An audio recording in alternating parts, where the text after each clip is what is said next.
it's hard for us to naturally see life as seasons, especially when we're looking forward.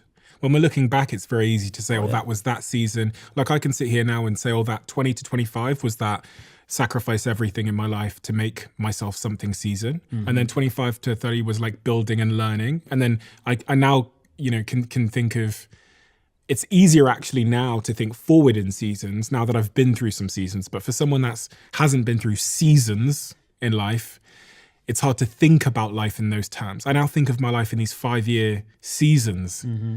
And that helps me to say even have conversations with my partner where I go, this is the season I'm in. And it will last probably roughly this long. And I'm going to sacrifice these things and prioritize these things in this season. Mm-hmm. But it's hard for people to understand this idea. It's difficult. And that sacrifice is difficult, especially during a time where everybody's showing off everything on Instagram. Mm. You look at your friends who have a crappy job, but they're driving around in nicer cars, going on better vacations, going to the nicer restaurants, and you're thinking, what did I do wrong? Mm. And then especially if you're a guy, you have a girlfriend, you have a wife, she's going to say, how come they keep getting to go to Cancun? They keep going to these nice restaurants. How come you can't take me to these nice places? And now you feel like you're doing something wrong because where is this discrepancy?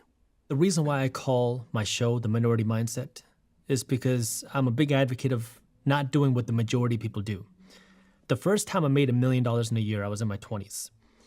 I was driving a car worth $500. It didn't have a bumper on it. It was not pretty. My wife sat in that car with me, and my employees drove better cars than I did. So, you got to be confident, and you got to work for something bigger, and you want a partner that's going to understand that. That's my belief, which is not the easy thing.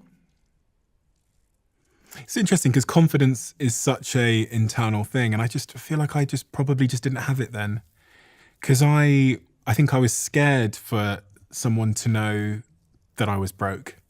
I was so scared for someone to know that I was broke that I just didn't entertain romantic relationships. And that is the reason why so many people will go into debt to buy vacations, to buy things, to buy stuff, to look rich.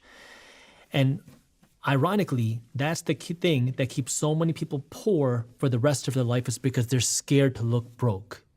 And now when you try to look rich, that's the thing that's actually keeping you broke.